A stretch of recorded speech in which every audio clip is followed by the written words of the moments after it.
Okay.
All right.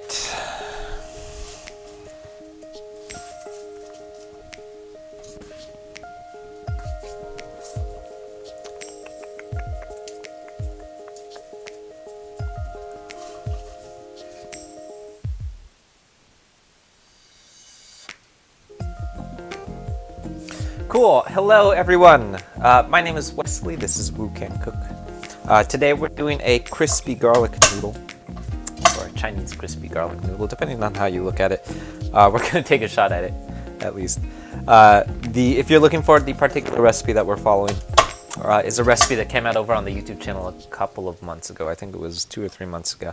Those are out every Friday, so if you're looking for those are coming out every Friday. Last Friday we came out with a recipe for a tassu bao, which is a Chinese pork bun, a baked pork bun that is specifically done with Chinese barbecue pork, or tassu, or chashu, chashao. Everybody has been correcting me on that. So if you're looking for that, you can definitely check those out over on the YouTube channel. Lots of fun stuff coming out every Friday. Generally, when we come out with a recipe that is something that I can't cook in under an hour and a half or so, we're probably not going to cook through it on live stream. So that tassu bao, by the way, it took, I think, 3 whole days. Unless we're going to live stream for 3 straight days. I can't cook that live. It took a long time to make. So in lieu of that, we're actually going to repeat a recipe today instead, which is cool because this is one of my favorites, mostly because it's a really good pantry recipe, which means that lots of people are going to try and do it, and lots of people have tried and done it, because it's a dish that you will actually eat and want to cook too, because it's pretty easy. And it relies on a couple of fresh ingredients, mainly pretty much the only fresh ingredient that's absolutely mandatory are the fresh noodles. You can't really cook this dish without our fresh noodles. But other than that, everything else is coming out of the pantry. So if you have any questions, feel free to drop those in the chat. I'll do my best to answer everyone. I know I miss stuff a lot, so if I miss something or if I don't respond, feel free to repeat those because the chat moves really fast sometimes. So cool. So as you can imagine, or as you might guess, with garlic noodles, we're starting off with, this is 8 cloves of crushed and minced garlic, or if you're following the recipe, I'm doubling our recipe today, so in the recipe it calls for 4 cloves of crushed and minced garlic. Actually, I think in the original recipe that we had done, it actually calls for 8 cloves of garlic, but what we did in that original recipe is we took those 8 cloves and then set aside 4 of them, and what we did is instead of crushing them, we actually went and did like really thin garlic slices, sort of setting those aside as a garnish for like a crispy garlic topping. I just don't feel like doing that today, so I'm not gonna do it. I also don't think that it actually does much. Personally, when I find that when garlic is not crushed, it doesn't really taste like a whole lot. You don't get a lot of garlic from garlic that hasn't been crushed. Mostly what you get from it is, mostly the only time that you really taste garlic that hasn't been crushed is when you bite into it. So if you specifically get a piece of garlic, so if you get like a flake of crisped up garlic, that's when you'll start like tasting the garlic. But unless you're biting into that specific piece of garlic, you're not really gonna taste much of it. So by using 4 cloves or 8 cloves of crushed garlic instead of 4 cloves of crushed garlic, and 4 cloves of sliced garlic, I think we're actually going to get more out of our garlic today. The downside being obviously that we don't have that nice garlic finish, but I think that's okay.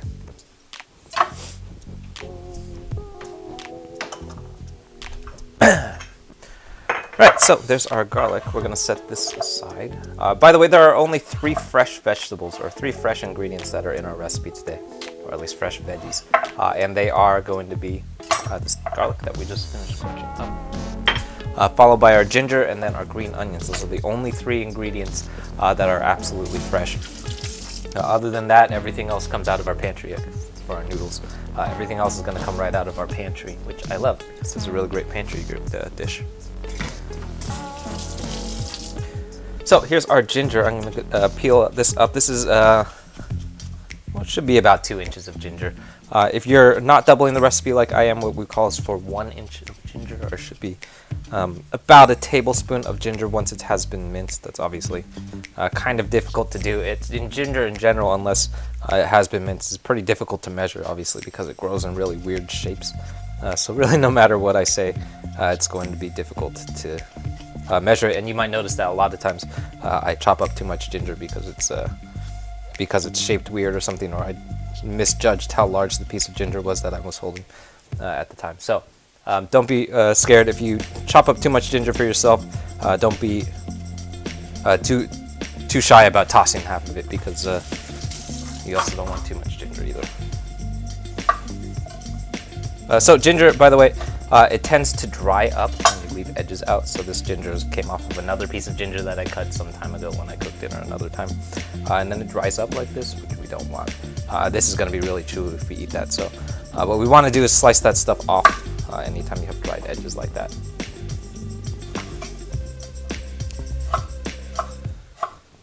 Then what we're doing, this is going to be our fine mince here, which we're starting off with by doing a dice.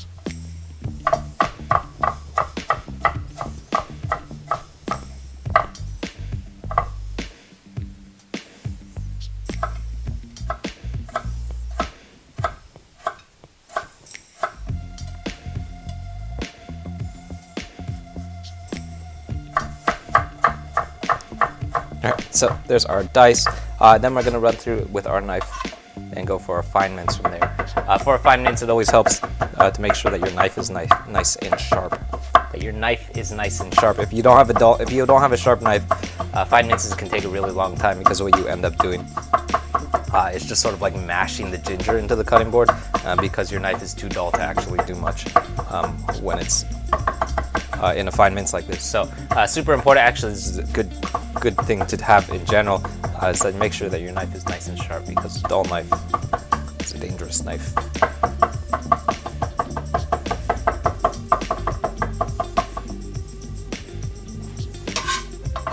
One more time.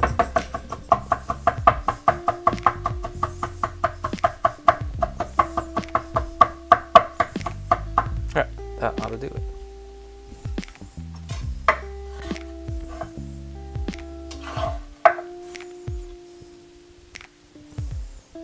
Cool, so there's our ginger.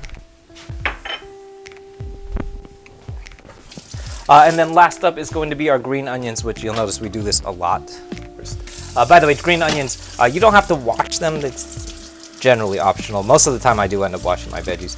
You don't have to wash them, although we do want to make sure and give them a good rinse. At the very least, if you're not going to wash your green onions, give them a solid rinse. And that's not just because it has a lot of germs, especially if you buy it in Chinatown.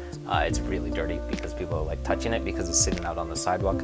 But more importantly, because they're still attached to the root, well, oftentimes it will be covered in dirt because it just literally came out of the dirt. So you want to give those a good rinse, otherwise you're going to get big chunks of dirt in your ginger. Sometimes you might even get like bugs and stuff, which is most of the time that's a good sign. It's probably a sign that your green onions are fresh. But we don't want giant bugs and dirt in your green onions. So give that stuff a rinse.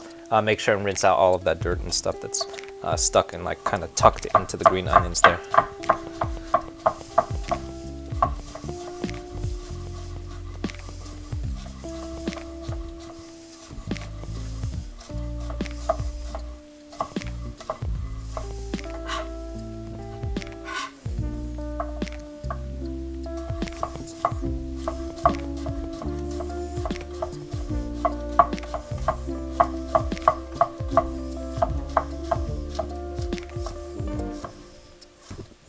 So there's our whites. We're going to set these aside and use these with our aromatic. So you'll see these three elements a lot in a lot of we can cook recipes. These work really well when we're sort of like building umami, and as we start like stacking stuff, these oftentimes will be the first three things that will go into our wok because they're really good fundamentals, is what we say. So there's our whites of our green onions, I should say. And then here's the greens that we just reserved. A couple of things that we want to pay attention to first, again, one more time. Make sure, especially with the greens, this is going to be where all of the dirt kind of hangs out. So you want to give these a good rinse. If you don't rinse them, lots of times in these like little crevices right here, you'll find a lot of dirt, which is not good.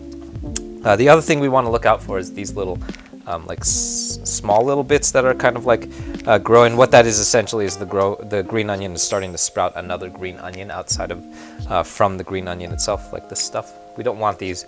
Those usually will end up being a little bit more bitter, which we don't want. So I like to pick those out. The other thing we want to watch out for is when they start turning yellow like this. This is not a good sign. And generally, if you find those in your green onions, it's probably a sign that you bought less than fresh green onions, but we use what we get.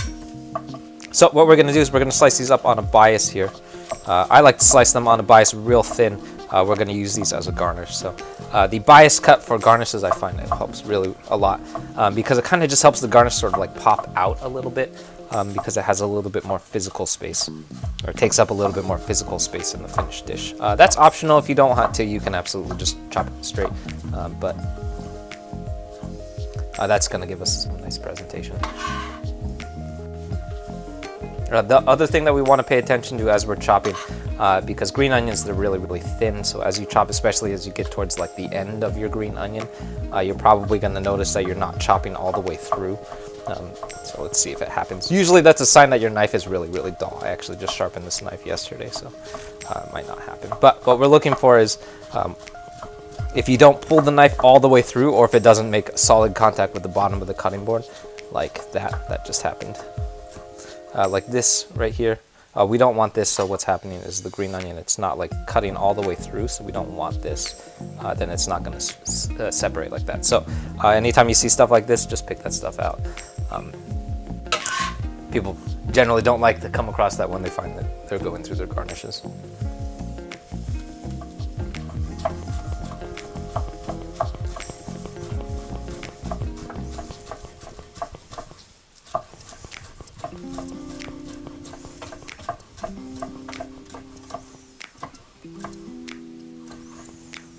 So there's our green onions. Let's set these aside. We're going to use these as our finishing garnish again. So those are going to come up at the very, very end. It's going to be the last thing that we throw on top of our finished noodles.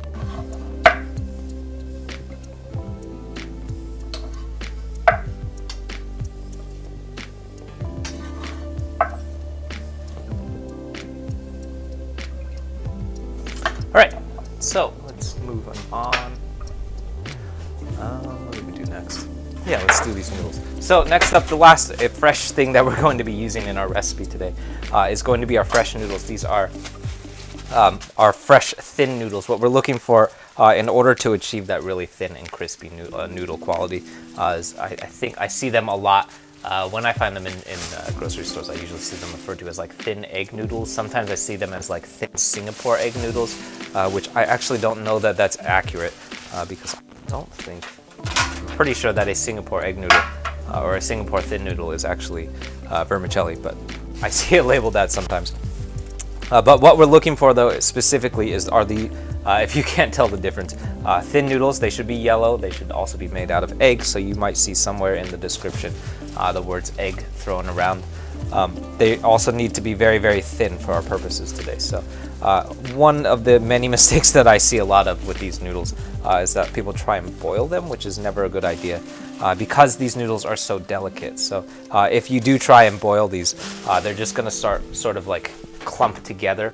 It will probably cook fine, but it's not going to be like the best use of their texture. So what I'm doing here is I'm just separating these into 4 nice equal nests, and then what we're going to do is we're going to wok fry these instead. So we're basically essentially skipping the boil on these noodles entirely. So what I like doing by separating them into nice even nests is it just sort of like helps us partition these out into our batch cook nicely so that we don't throw too many noodles into the wok at once. So the other thing that I'm paying attention to when I separate these out is because you'll buy them in big bags like this, you'll generally see it sort of like clumped up, especially if they're not very fresh, if they're like day-old noodles.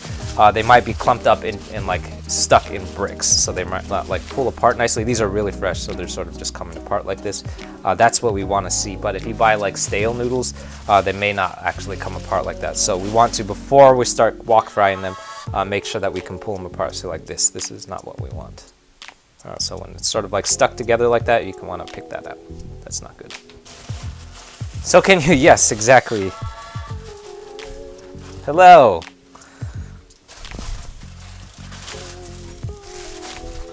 All right, so that's what we're looking for with our noodles. This is, by the way, 2 pounds of thin noodles.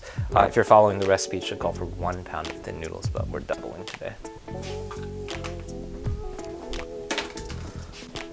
So here's our nice separated egg noodles. We didn't do very much with it other than just sort of like pull it apart and make sure that we don't have big clumps going on. So we've got these nice separated noodles, and then what we're going to do is when we toss them into the wok, once we toss them into the wok, we'll be able to make sure that they come apart nicely. What we don't want is for them to all just sort of clump together, and then we're going to come out with a big brick of noodles, which is not fun.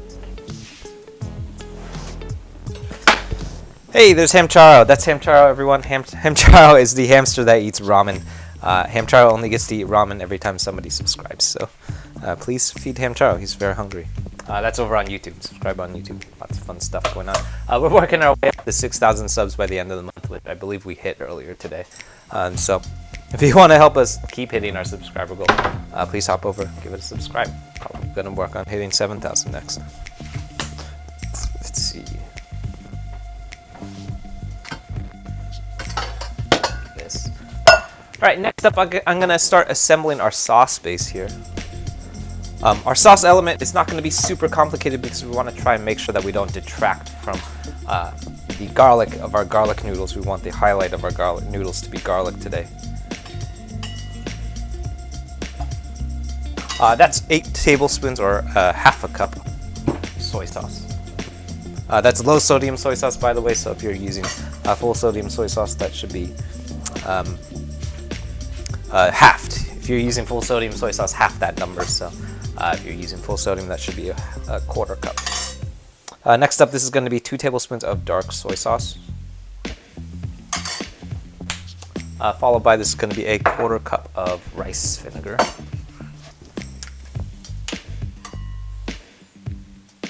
Quarter cup or 4 tablespoons, by the way. And finally, what I think is maybe the most important ingredient of this whole dish, other than the garlic, I guess. This is going to be some Lao-Gan chili crisp oil. If you don't have Lao-Gan, you can use any kind of chili crisp oil if you want. I personally have started coming across issues with the Lao-Gan because I find, especially as you get towards like the bottom of a jar of Lao-Gan chili crisp, you start tasting a lot of the MSG and the other stuff that they're adding to it. So if you are like paying attention, and when you use the Lao-Gan, you give it a good stir every time that you use it, it should not do that. But if you're not like me, if you're like me and you haven't been stirring it, when you get to the bottom of the jar, you'll start tasting a lot of the MSG because it's just sort of like sitting at the bottom like that. And then it just starts getting like a little bit too salty, a little bit, yeah, honestly, just like a little bit too salty, more than it's supposed to be. And then it starts having more and more of an impact on the dish that you're serving, which sometimes could be good if you're trying to add more MSG. That could be a good thing. But if you're not trying to add MSG, if you're just trying to add chili crisp oil like we are, that's going to be a little bit of a problem. So remember, especially if you're buying the big jars of Lao-Gan, like the stuff that is, to stir it before you start using it. All right, so the last 2 things, we're not going to do anything with these quite yet, but I just wanted to take them out. So this is some Sichuan peppercorn, and then the last thing that we're going to use here, this is some dried Tian Jin peppers. We're going to dry toast these. So before we get to, actually, let's do the dry toast. So I'm going to dry toast these Sichuan peppercorns so that we can crush them in a mortar and pestle. Dry toasting is technically optional. You don't have to do it. but I find that it really like kind of opens the spices up nicely. So especially with Sichuan peppercorn, you don't have to do that, but if you don't do it, you're going to probably have to use a lot more of. Cameras.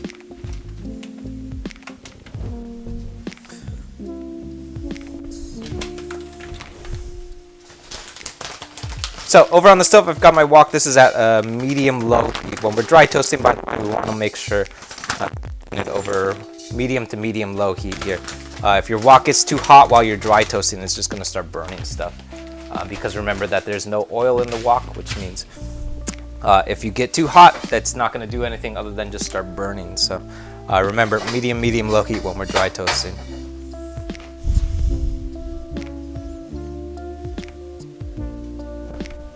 Sichuan peppercorn had a stem on it still. So I'm going to give this a real low and slow toast. That's probably going to go for maybe a minute or so. Cool. And not much that we have to do with this other than just make sure that we agitate it a lot. So every maybe 20-30 seconds or so, we want to give it a shake. If you don't remember to agitate while you're dry toasting, that stuff is going to burn again. Dry toasting, it seems like it's a very simple concept. We're essentially just toasting stuff. You could even do it in a toaster if you want. But if you're not paying attention, very easy to burn stuff while you're dry toasting.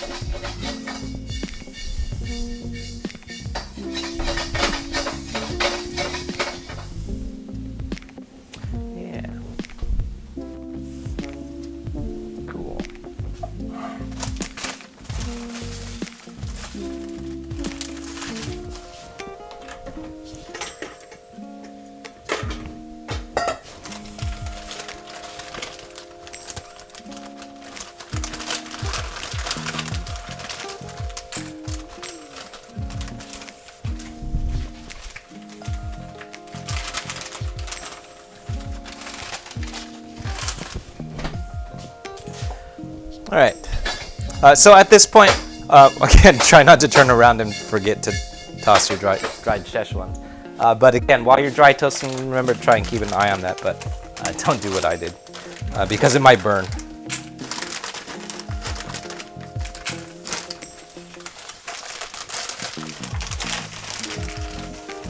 Why is the wok so rusty? Yeah, lots of people ask that. It's actually not rust. So this wok is made out of carbon steel. So it does look like rust. I can see why you would think that. So the way that carbon steel works is because it doesn't have like the protective like finish that stainless steel does, which looks more like our cooking bowls. And probably you're more familiar with like the frying pans and stuff that come from stainless steel pans. Because it doesn't have that protective coating, it ages as the pan ages. So the more that you cook on it, the more that it sort of like patinas, which is kind of my favorite part about it. What that patina is doing, it does a couple of things. It's not just a nice aging look, but it also is giving us a nice non-stick coating that's coming from the patina of your carbon steel. So we want it to just sort of develop that patina over time. If you fuck up, lots of people think that if you fuck up on a carbon steel that you pretty much just have to throw it out. That's 100% not true. If you mess up on a carbon steel, you basically can just scrub it and restart with the finish, which I love. So carbon steel, as long as you treat it correctly, will last forever. If you forget, and I have done this before, carbon steel, it oxidizes super quickly when it's wet. So the most important thing that we want to do anytime that we're working with carbon steel, that includes our wok, but it also includes the knives that I was using earlier too. You want to make sure that those things don't sit in water. So if you've got like excess liquid in your wok, you want to make sure to dry that out. Usually what I do is I'll just clean the wok and then throw it back on the fire until all of the liquid has evaporated, so any moisture sort of evaporates off of the carbon steel. If you leave it, then it actually will rust, and that's not patina anymore. That's actually just rusting. Your carbon steel is starting to rust. If I've found that you can kind of like work that rust out over time, but you generally want to try and avoid that from happening, because eventually that rust, it doesn't come off anymore. And, I've done that, and it sucks a lot. You can absolutely ruin carbon steel doing that. Good question though. So I've got my Szechuan peppercorn. We're in a mortar and pestle right now, and I'm just sort of grinding it. If you don't have a mortar and pestle, if you don't want to deal with this, or if you don't have a mortar and pestle, I should say, you can also just do this in a bowl with like a muddler. If you make mixed drinks, you could even just use the end of a rolling pin, or maybe even just like a bottom of a glass. That will all work just fine.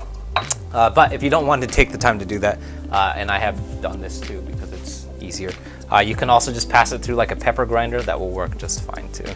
You might not get quite as much aroma out of the peppercorn if you do that. So what I like to say is if you're gonna skip the mortar and pestle, especially if you're gonna skip the dry toast, make sure and if you're gonna skip the dry toast, and especially if you're gonna skip the mortar and pestle, make sure to use more of it. You're probably gonna have to use maybe twice as much Szechuan peppercorn. All right, so next up, these are Tian Jin peppers. So what we're looking for are Tian Jin peppers, by the way, are dried. They're sold dried like this. I didn't dry them out like that. What we're gonna do is we're gonna dry toast these again, just like we did with our Szechuan peppercorns in our wok.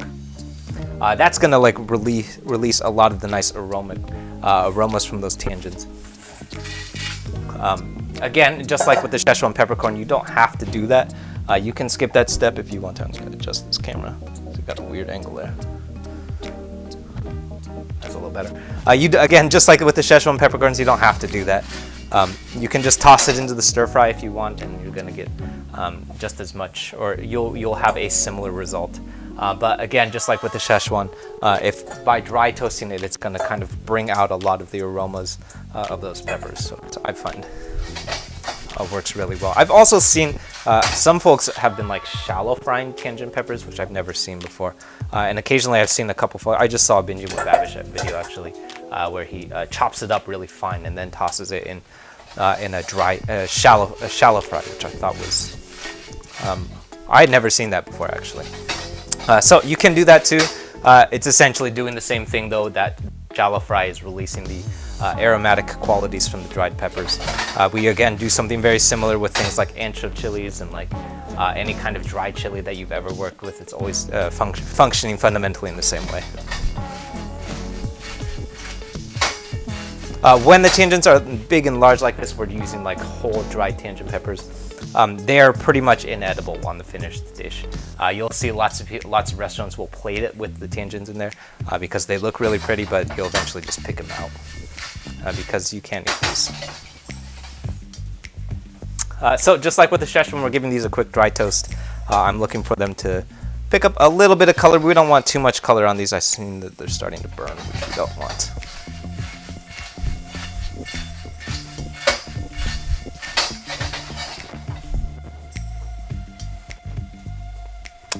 Is that it? Yeah, I think that's it.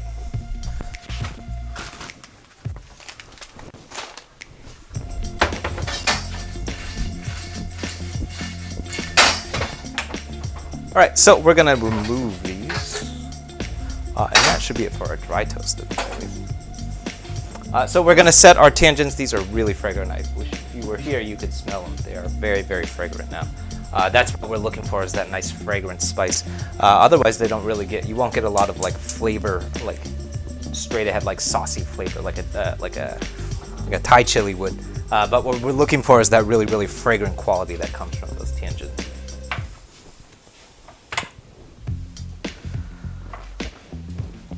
All right, so next up, I've got my wok. We're gonna get this thing ripping hot, so I just turned our wok up from medium-low heat where we were dry toasting.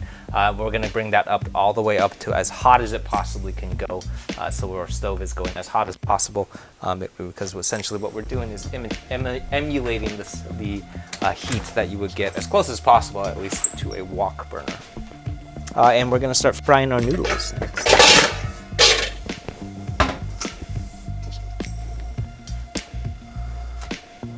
So before we start going, I've got my noodles over here. We just took these out. These are ready to go. We've got these into 8 equal nests here, or about as equal as we're going to get them. We're looking for, what we're going to do is we're going to toss these one nest at a time and shallow fry them in quite a bit of oil, probably about half a cup of oil or so. We want a lot of oil for a fry like this. We're going to use disgusting amount of oil, let's say.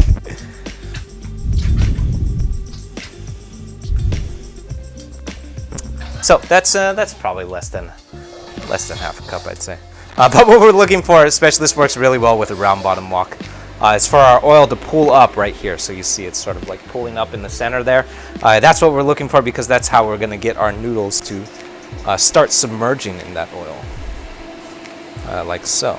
And it's also the reason why I love shallow frying in a round bottom wok like this, is because we can get that nice like submersion of our noodles in that oil, which you wouldn't be able to do with as little oil in a flat bottom pan or a flat bottom wok, because the oil would have spread out, which would be not as effective. So I'm gonna let that sear. I like to go for a briefer amount of time than you normally would with like chicken. So if we were doing chicken, this would sear for about 2 minutes. Same with like steaks. I like to go for closer to like a minute or so with our noodles, because we don't want them to burn, and they're a lot more delicate than a protein.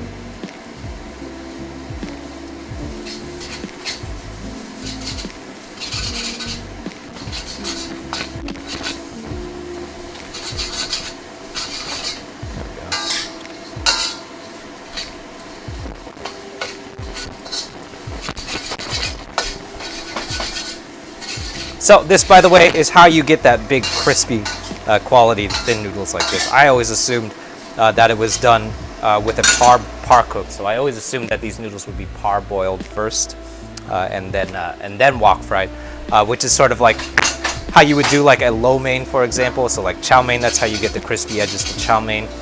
Because they're a little bit thicker and not quite as delicate, we parboil those, so we cook them in a stock pot first. Then we toss it into the wok with as little liquid as possible to get that nice seared edge. With a thin noodle like this, though, we're actually skipping that parboil entirely because they're so delicate, which is cool.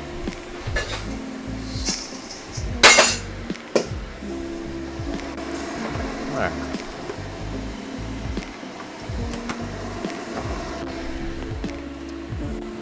Let's see if we can do 2 at a time. So there's our next batch of noodles are going in. I'm going to try and do these 2 at a time. We'll see what happens. This might backfire. We'll see. So one thing that I am paying attention to here is, because we're batch cooking so much, because we're doing essentially 8 batches, every time that we add oil, that's essentially adding more oil to our noodles. So it's, again, one of the reasons why I find that it's really important to use an aromatic oil. Today we're using peanut oil. Actually, we just switched over to grapeseed oil briefly.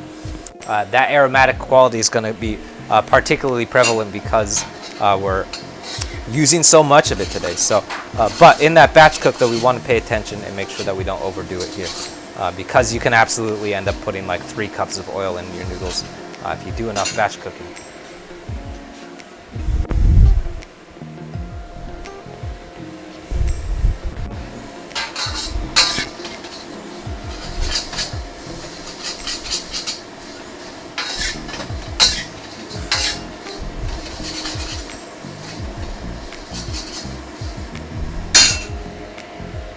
Cool. Crispy garlic noodles sounds amazing. Yeah. I love this dish. I find that it's like a really hearty and like surprisingly filling dish that you would not expect, because like garlic noodles, by the way, exists on pretty much every cuisine that I can think of. So there's like an Indian version, there's a Chinese version, there's an Italian version. There's pretty much every version you can think of. There's every cuisine that you can think of has some form of. This particular version that we're cooking through is more or less a Chinese version, but it is also roughly inspired by the way that you would do an Italian pasta aglio olio, which is done by like slow cooking garlic. So in that original recipe that we had done, we actually skipped this step today because I don't feel like doing it. But in that original recipe, you would throw a whole bunch of oil into a wok. So I think we used peanut oil and sesame oil in that original recipe. And then what we would do is put our garlic in the noodles in that oil, and then let it roast for a really long time, so for like 10 minutes or so. And then it kind of releases that aromatic quality into our noodles through the oil, which is really nice.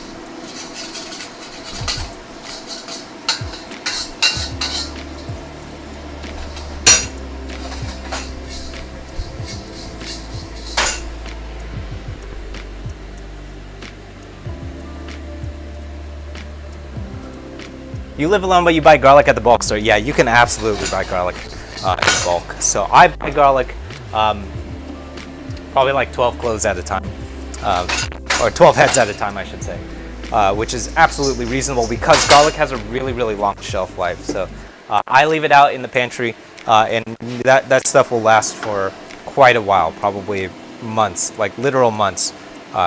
It can last, and that's because it's relatively stable. The only thing that will generally happen to your garlic as it starts like getting really old is that it will like sort of start sprouting. You'll start seeing like green edges coming off of your coming out of your garlic. It's not actually a sign that you need to throw it out. It's just a sign that basically your garlic is growing more garlic. So you can put that into the soil and just start growing more garlic. That's not a sign that you got to throw it out. You can absolutely still cook with that. You probably want to pick that stuff out though, because it's going to give you heartburn eventually. Why I live alone? Yeah. It's been a hot minute since YouTube recommended one of these streams. That's cool. I'm glad that it recommended it. That's good. Cool. I guess that's a good reminder to also make sure, if you're watching on YouTube, make sure that you are subscribed to the YouTube channel too, because that's probably a part of the reason why it's not sending updates, because lots of people forget to subscribe. I know that I do that all the time, that I forget to subscribe to channels that I watch, and then I stop getting updates when I skip a video or something. This is never good.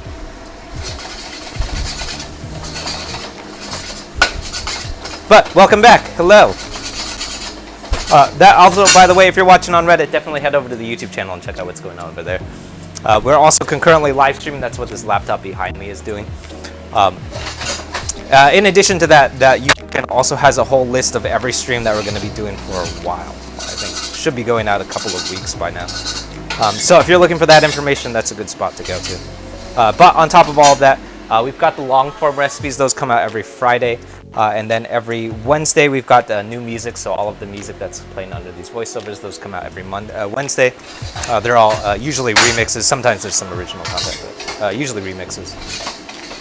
And then every Monday, if you're following via if you followed over from gift recipes, every Monday those short recipes that come up on gift recipe, those come out over on the YouTube channel via the shorts. So Mondays short recipes, Wednesdays is music, and Fridays is all of the long form recipes. Lots of cool content.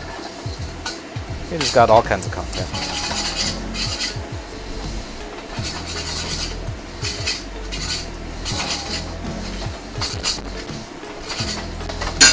All right.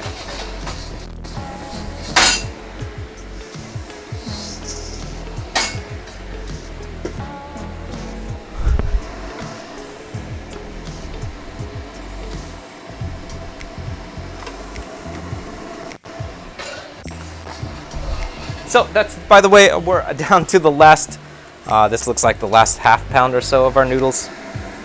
Once again, I'm pulling the noodles apart as we sort of like drop these nests of noodles into our wok. That's because we don't want those to clump together, because as they cook, those clumps will stop coming apart. And then once it gets into plating, you're going to have a lot of trouble pulling that stuff apart, and it's going to be really annoying and a little bit gross. Maybe you should just figure out why you live alone. That's sad.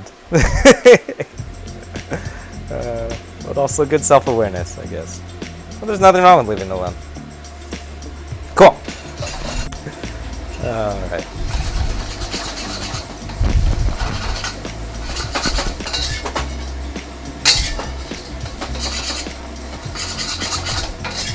So I'm giving these a toss about every... I'm letting it sear for the first like 30-45 seconds or so. That's going to sort of like help us pick up a little bit of color. I don't like to let these things sear for too long though, because eventually it will start burning. So unlike a piece of chicken, if you sear for 2.5 minutes, it'll pick up a nice like pleasing form of burning, which is essentially what a sear is doing. If you leave these noodles searing for that long though, they're not going to sear, they're just going to burn because they're too delicate.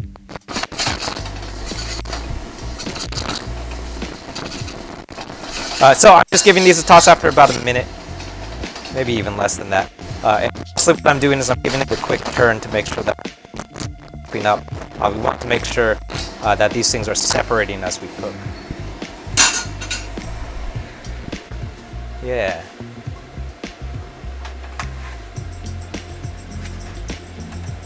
You check it out. You keep comparing to Yan Can Cook. Yeah, that's quite an honor.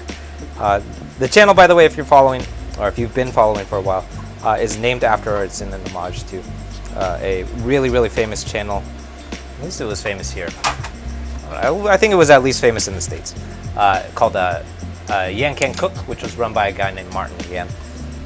Yan Can Cook would do a lot of like Chinese classics. So it's probably a cooking show that most Chinese people grew up watching, because a lot of our moms and dads like learned how to cook like really fundamentals from watching Yan Can Cook. So Martin Yan had this way of like he would use this really giant cleaver and then just like deadpan look into the camera. And just, well, actually not deadpan, he would just have this like really goofy ass look on his face and then chop like the fastest chopping that you have ever seen. Which is awesome.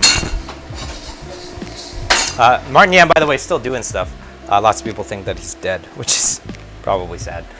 No, he's not dead though. He's very much alive and doing all kinds of stuff. I saw that he had like a frozen line of General Tso's coming out in Costco, and I can't remember what else. He had some like holiday stuff going on too.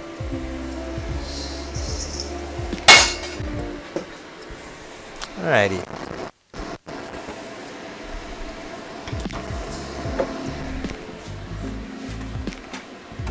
Martin Yan could break down a chicken in 15 seconds. Yeah, I bet he could. What an awesome dude. Cool.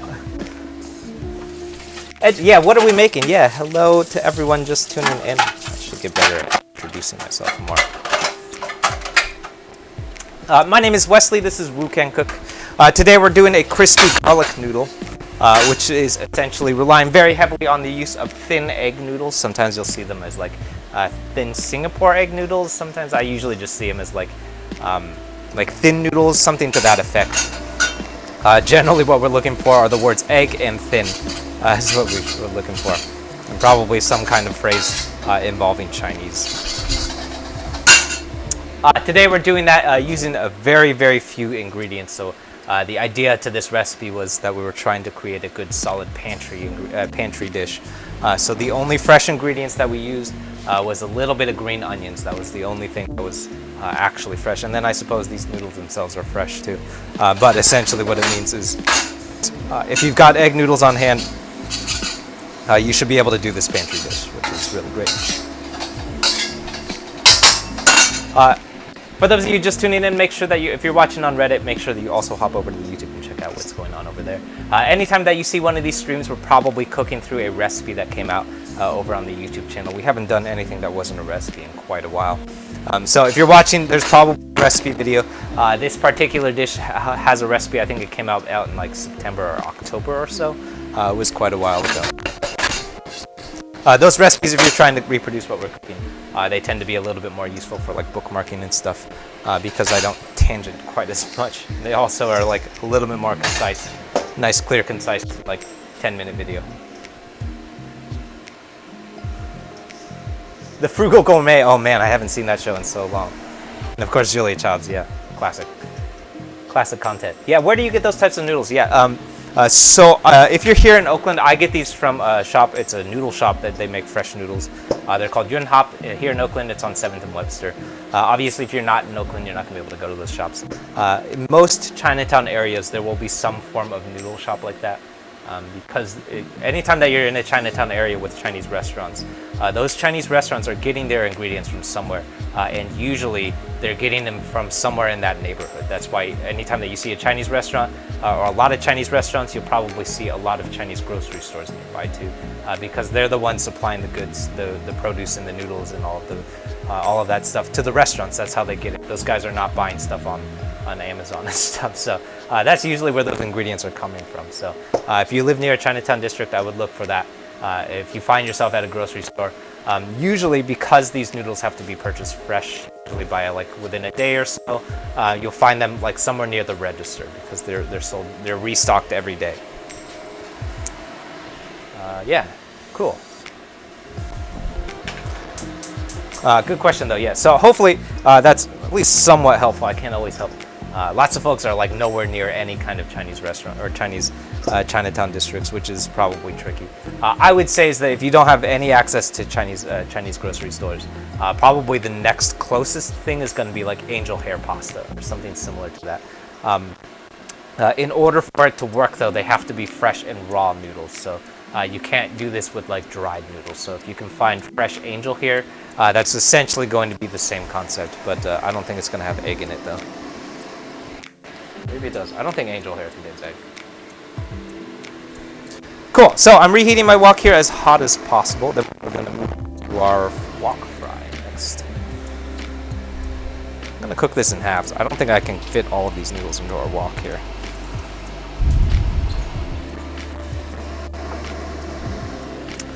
So this should be, we're looking for about 4 tablespoons of oil going in. Then we're going to give our wok a nice long yao, which is essentially coating our hot wok in cold oil. And then what I'm going to start doing, because we've got a lot of noodles going on, by the way, before we do that, we can take a look.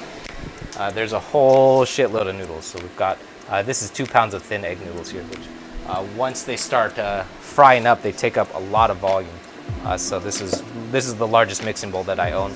And this thing is completely full, which means that I don't think that it's going to fit in my wok, which is only, this wok is at least only 14 inches, so unless I'm going to go out and get my larger wok, which is in the garage. I'm going to start batch cooking, so we're going to do this in 2 halves here. So there's half my garlic, half my ginger, and half the white sparkling onions.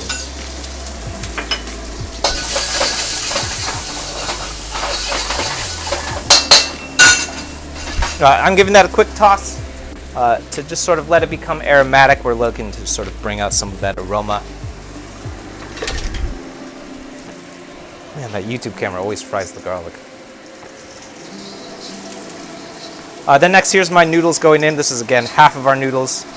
Again, I don't think that all of these noodles would have fit into our kind of little wok today.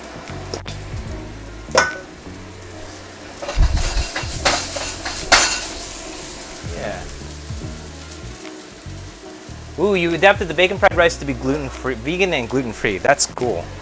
I'm imagining that you used some kind of, I guess what I want to know, so I imagine there's a lot of adaptation to make it vegan. What I really want to know is how did you make it gluten-free? Which I would guess used like a organic soy sauce. That's probably the start. But what's really tricky is I'm pretty sure that there's gluten in hoisin sauce. So what I want to know is what was your sub for hoisin sauce? Because I'm pretty sure that hoisin sauce contains soy sauce, which in turn would contain gluten. So that's always tricky for me. Lots of people ask me for like vegan or gluten-free options to like a lot of these recipes, but some of these things are pretty hard to work out. There's some of our sauce going in. I'm again using half of this here today because we're batch cooking in halves.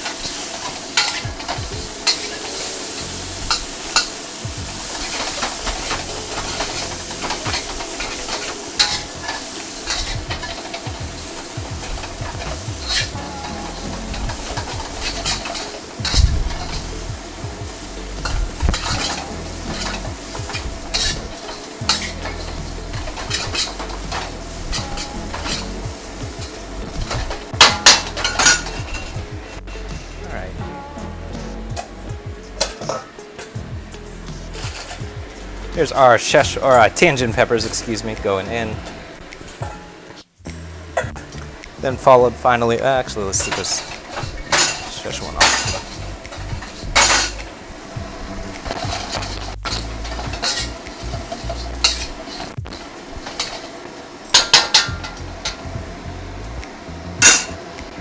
Alright, that's looking good. We're going to need a bigger bowl than that. Alright, so I'm pulling our first half out and then we're going to finish up with the second half. Once again, we're batch cooking in halves today, so that was the first half of our garlic noodles. Then what we're going to do is basically the exact same thing, but with the second half of our noodle. The reason that I'm batch cooking today is because I'm worried that our noodles, because they pick up so much volume as they start expanding in the wok fry, I'm worried, a little bit worried at least, that they're not all going to fit in our wok. So if I had added all of that into the wok at once, it probably would have just started falling out of the wok. Tamari, yeah, that's a super common one for gluten-free. Gochujang, oh yeah, that's a good one. Yeah, gochujang works really well. That's cool. I'm gonna have to remember to recommend that. So hoisin sauce is always a really tricky one to substitute because it's such a unique quality, and it definitely has gluten in it for sure. I'm glad that worked out though. That's cool. All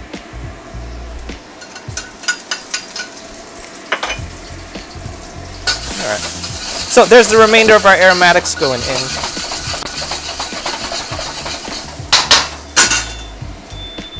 There's our fire alarm. That will eventually turn off on its own.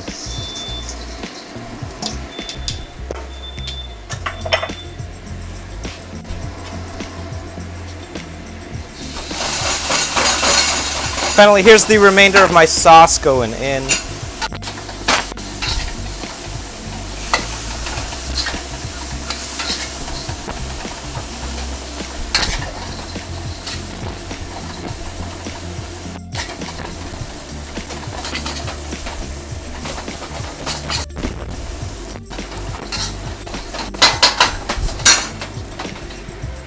All right, and finally I'm gonna add everything back to the wok here, just so we can toss everything to combine, so that nothing is out of proportion. As you can see, this definitely would not have all fit into the wok if we were trying to cook everything all at once.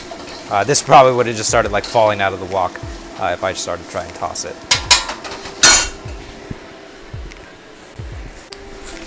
There's the remainder of our Tian Jins going in.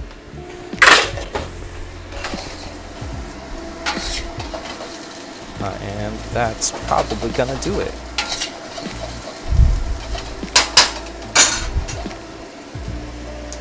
All right. Finally, we can pull all of this out of our wok. And let's eat. You know it's not done until the fire alarm goes off. Yeah. Pretty much 100% of the time. That didn't used to go off. I think I replaced the battery in it recently. That's why it started going off. Actually help you understand how to properly stir fry. That's cool. I'm glad that I can be helpful. I'm really glad that people actually learn stuff. Or if you don't like learning stuff, at least you're watching. I know that lots of people just sort of like tune out, put the thing on, which is cool too. You can do that.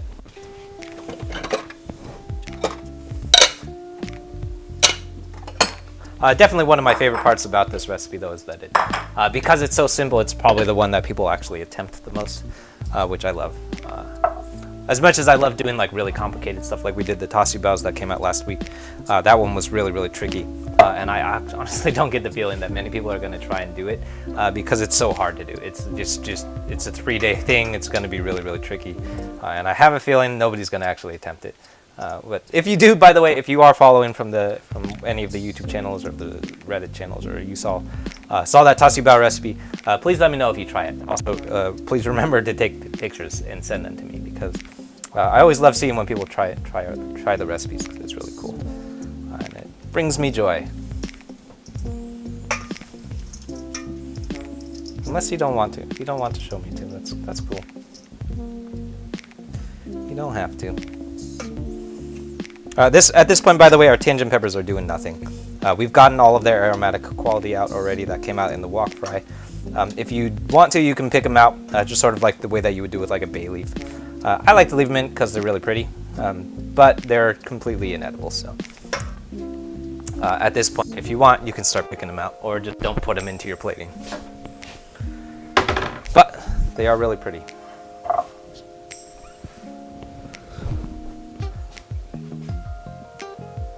Oh, you wish you had. Oh, you wish you had those kind of stores. There's no history of Chinese immigrants. Yeah, that's the tricky part.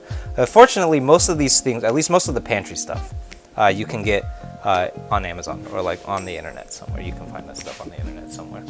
There's some stuff that you're probably not going to be able to get. So like the fresh egg noodles, that's probably going to be really tricky because there's no way that you can buy that online. But most of the pantry sauces, so like hoisin sauce or gochujang we were talking about earlier, all of that stuff, oyster sauce, anything that comes in a bottle, you could probably find that on the internet, which is nice. The internet is making everything easier to do these days. Your neighbors must love me. Yeah, my neighbors cook the same things. So I live in Chinatown, so my neighbors are cooking the exact same thing. So although I never hear their fire alarm go off, which makes me think that they don't have fire alarms. I think they have completely removed their smoke detectors. That's my theory. Otherwise, I feel like I would have heard their smoke detectors going off by now. Yeah. Making this Reddit chat is cutting things off, but I think that says, what type of oil do you recommend for pan-fried noodles? So the oil that we use today, actually the oil in the recipe, I should start off by saying, uses peanut oil, which is like the most common oil that you would find in a wok fry. It's definitely like really, really common in Thai cooking, also in Chinese cooking. The reason that I don't always like have a die-hard line for peanut oil for wok frying, but for this particular recipe, because it contains like a slow cooked oil, I think what I actually had done was like I used half sesame oil and half peanut oil, and that has this really nice aromatic quality that just sort of blooms in the wok fry. If you have the ability to find it, that's going to be the best. What we actually used today was just grapeseed oil, which is just like a really good, really cheap and really good like high heat neutral oil. If you don't have grapeseed oil, I know grapeseed oil isn't always readily available. You can also use canola oil or vegetable oil. What you're looking for is any kind of oil that is able to reach high heat without burning. So things that we want to avoid are stuff like butter and olive oil. Those are the two big ones that we want to try and make sure we don't use, because that stuff, you can get it hot, but what's going to happen when you bring olive oil up to heat in a wok like that is it's going to start burning, and then you get the burnt taste of burnt olive oil, which is not what we're really after here. So what we want to try and do is that's capable of sustaining high heat without starting to burn. So for me, I usually like to use grapeseed oil if I can't get my hands on peanut oil. Some people probably most commonly will be using canola oil.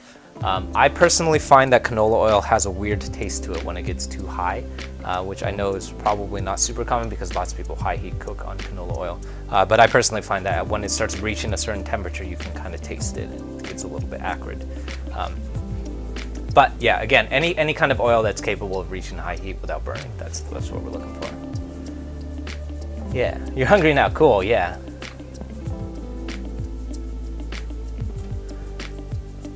Kevin, you have a Walmart that has a decent selection of Asian goods. That's crazy. I have never seen Chinese things, any kind of Chinese goods at Walmart. Here in the Bay Area, you can actually, there's no Walmart in Oakland anymore. I think that the nearest Walmart is like, I honestly don't know. I think you might have to drive all the way, like 30 or 40 miles away is the nearest Walmart. There used to be a Walmart here in Oakland, but it actually closed a couple of years ago. So, but here in Oakland, though, you can go to Target and see a pretty wide selection of Chinese ingredients.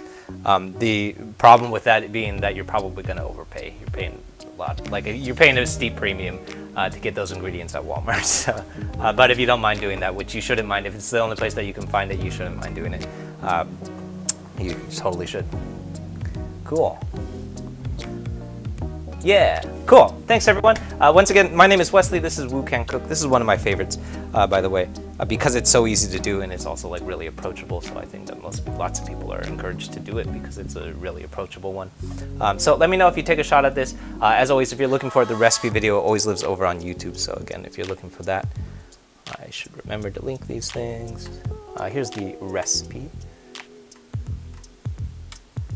Always forget to link these. If you're looking for that, that's the recipe. And let me know if you take a shot at it because it's always super fun to see what how folks' attempts turn out. We also have a subreddit over on Reddit, r/WhooCanCook. Lots of cool photos coming up over there. I also post all of the recipes over there. But my favorite part about the subreddit is that other people post their photos of the things that they cook from the Whoo Can Cook blog, which is really cool and inspiring and just makes me happy when I see those.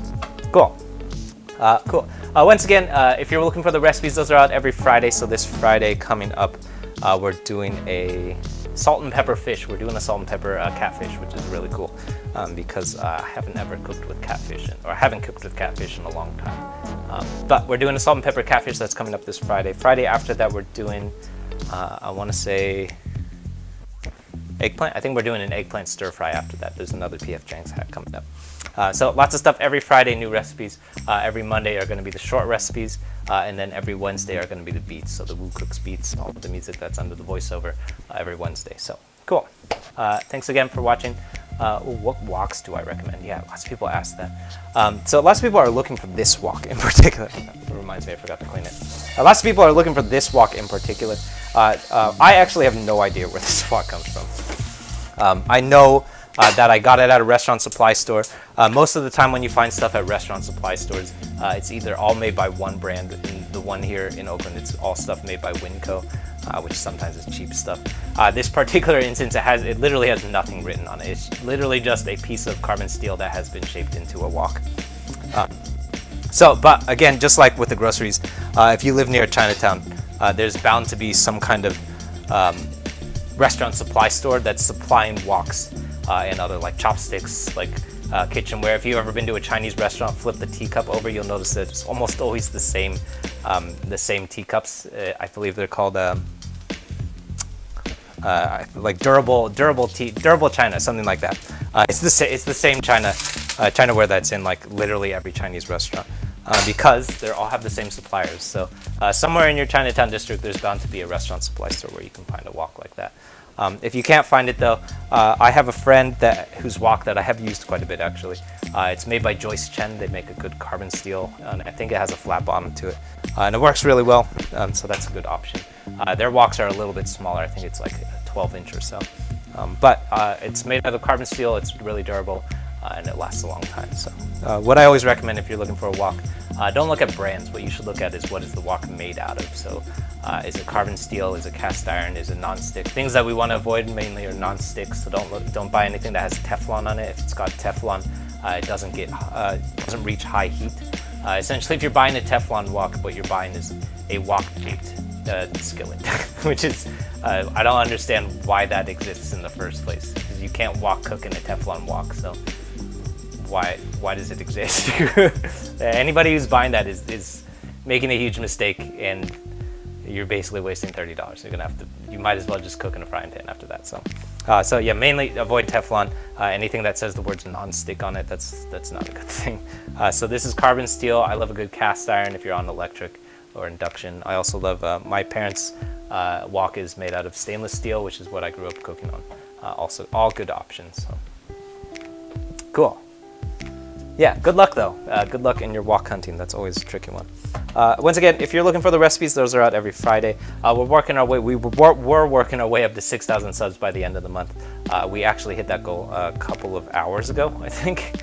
So we're gonna revel in that glory for now. But tomorrow we're gonna start working our way up to 7,000 subs. So if you want to help us hit our subscriber goal for next month, please hop over to the YouTube channel and check out what's going on over there. Actually, my real goal is to hit 10,000 subs by the end of the year.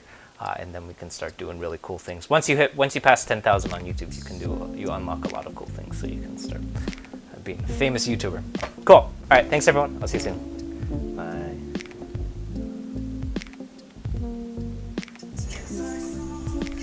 Tastes like strawberries on a summer evening, and it sounds just like a song. I want more berries and that summer feeling. It's so wonderful and warm. Breathe me in, breathe me out. I don't know if I could ever go without. I'm just thinking out loud.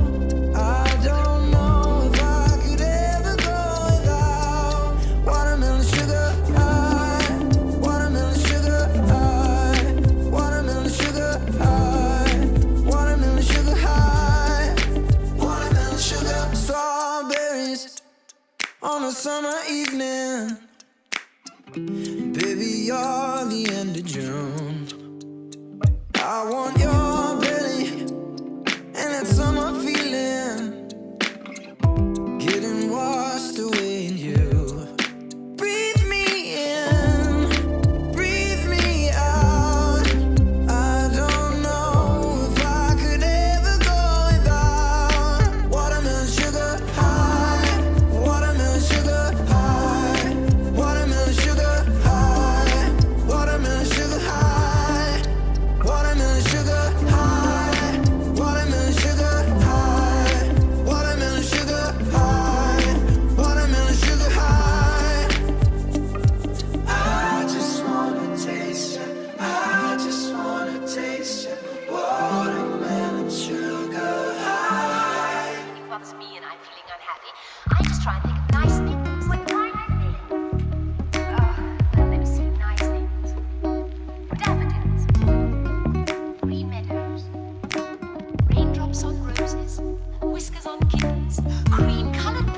you wanted to give me the world. And good for you, I guess that you've been working on yourself. I guess the therapist I found for you should really help. Now you can be a better man for your brand new girl. Well, good for you, you look happy and healthy. Not me, if you ever cared to ask. Good for you, you're doing great out there without me, baby. God, I wish that I could do that. I've lost my mind, I've spent the night crying on the floor of my bedroom. But you're so unaffected, I really don't get it. But I guess good for you.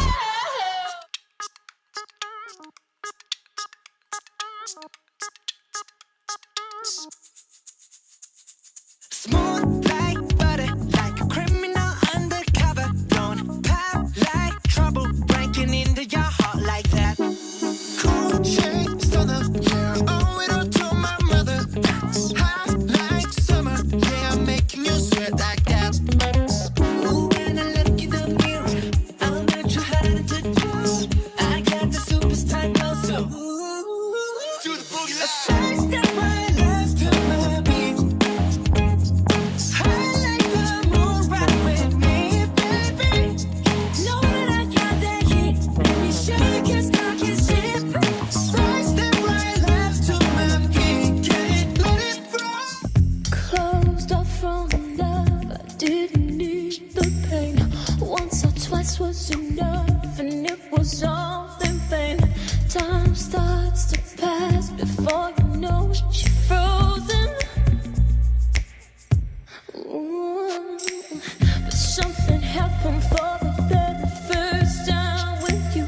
My heart melted to the ground, found something true. And everyone's looking round, thinking I'm going crazy.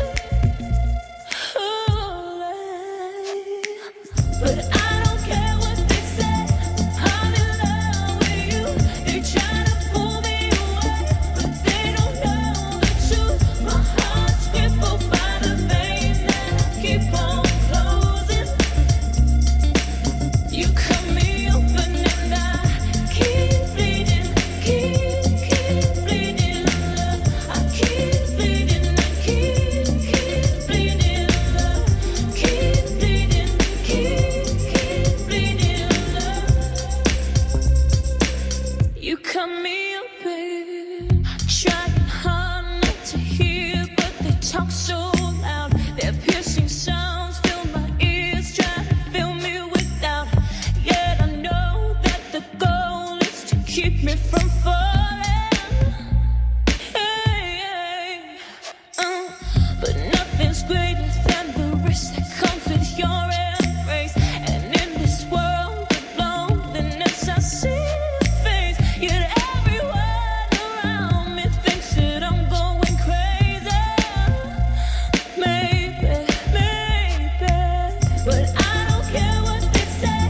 I'm in love with you.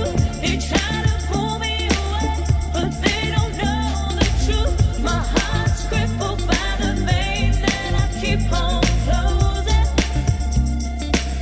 You cut me open and I keep bleeding, keep bleeding. I keep bleeding, I keep bleeding. Keep bleeding, keep bleeding.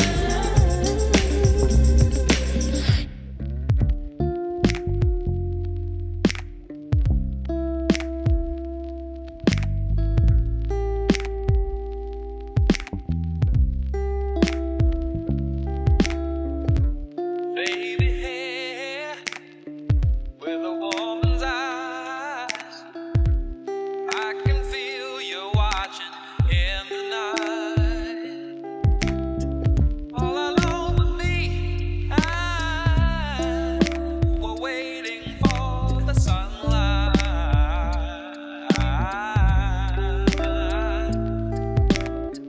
When I feel cold, you warm me, and when I feel I can't go on,